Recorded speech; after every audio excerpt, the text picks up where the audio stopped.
Welcome back to 5 Games in 5 Minutes, the show where we talk about some random games that we've been playing and whether we think you should give them a shot.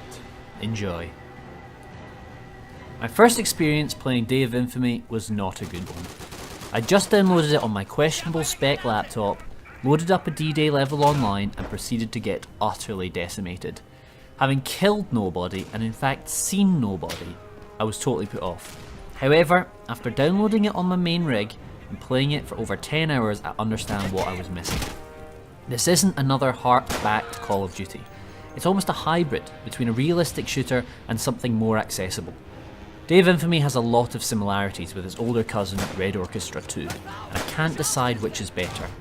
The scale is much larger in Red Orchestra, but the gunplay feels tighter in Day of Infamy. Either way, Day of Infamy opened up into a competent, enjoyable shooter. The maps are well designed, the gameplay modes are varied, and of course there is an experience system. The squad tactics will interest the competitive crowd, and the feeling of the shooting will keep the casual crowd. Be warned though, it often isn't easy. Who doesn't think back to the glory days of RTS with fondness? Many games have tried to emulate the success of Command & Conquer, Red Alert and Dune, with varying success. Here comes Petroglyphs' third attempt at the genre with 8-bit Invaders. Does it succeed in rekindling the RTS fires of old? Simply, not quite. The game itself is a solid RTS containing 2 playable races, the Marines and the Aliens, that you can battle with across a campaign comprising of a series of one-off missions. Or you could jump in the so-called Metaverse game, which involves an overworld map of tiles with light mechanics involving upgrading your armies and tiles before heading into skirmish-like battles with the enemy. Gameplay-wise, it's fine, and it's stuck to the old formula with absolute precision. I think I had 2 big issues though, first of which is a seeming lack of content. I'm not sure if I'm spoiled with later RTS titles, but 2 races with a handful of units doesn't inspire me. Secondly, I just don't think we need this game. If you want to play a classic RTS, play Open Red Alert, get the same enjoyment and save the pennies. The first thing that hits you right in the nutsack about DeSync is its art style. It is definitely a love it or hate it kind of situation, and I personally hate it, but I won't fault it just for differing tastes. DeSync is an arcade-style first-person shooter, where you run through a series of levels, killing enemies in inventive ways and trying to get high scores. There are some upgrading and leveling mechanics between levels, but otherwise you're relying mostly on the gunplay. And really, the gunplay is pretty fun.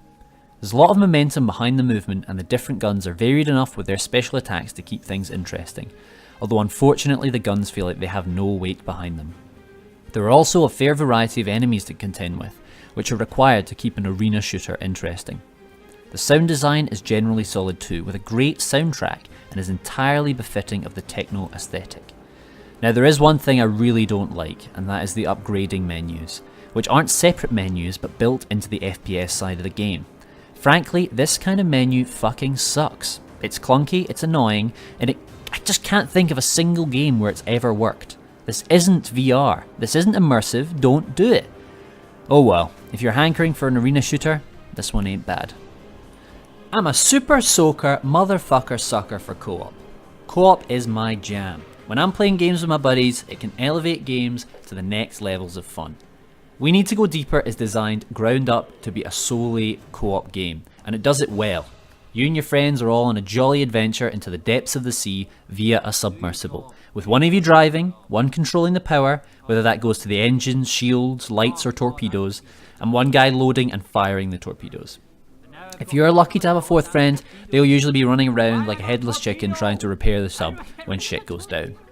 The simple mechanics are actually a positive, letting people jump in and get to ropes with the game quickly, while optimizing jumping between shields, power, shooting sea creatures and more will take a while to master.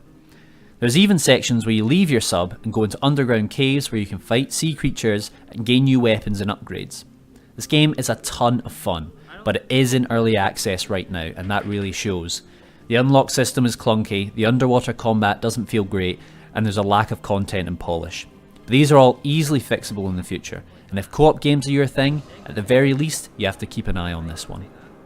Aside from a moderately silly name, Space Death Hulkwing makes a valiant effort at being taken seriously. It's a squad-based FPS designed along similar lines to Left 4 Dead, where you play a squad of Space Marine Terminators marching through hordes of enemy Tyranids through a series of missions on what feels like one massive cohesive map. The game does a fantastic job of presenting the grimdark universe of Warhammer 40k, providing enough lore and scenery to entertain both newcomers and fans of the series. The combat feels fantastically weighty and meaty, your movement, blows and weapons all reminding you that you are a walking tank. Of course, this definitely takes some getting used to after so many faster FPSs. Bizarrely though, the game seems more focused on the single player than multiplayer, and this is especially true given how empty the online servers are. With the removal of many cutscenes and dialogue in the multiplayer, any semblance of story vanishes, and all that remains is marching through corridors shooting the same enemies over and over. The biggest drawback for the game is how poorly it stands up to other multiplayers of the same type, with Vermintide providing a prime example. Combine that with a shockingly high price tag for what it is, inevitably a fairly short and unfortunately extremely repetitive campaign, and the game is not really worth the money. The best thing one can say about it is that it's slightly better than the majority of reviews seem to suggest.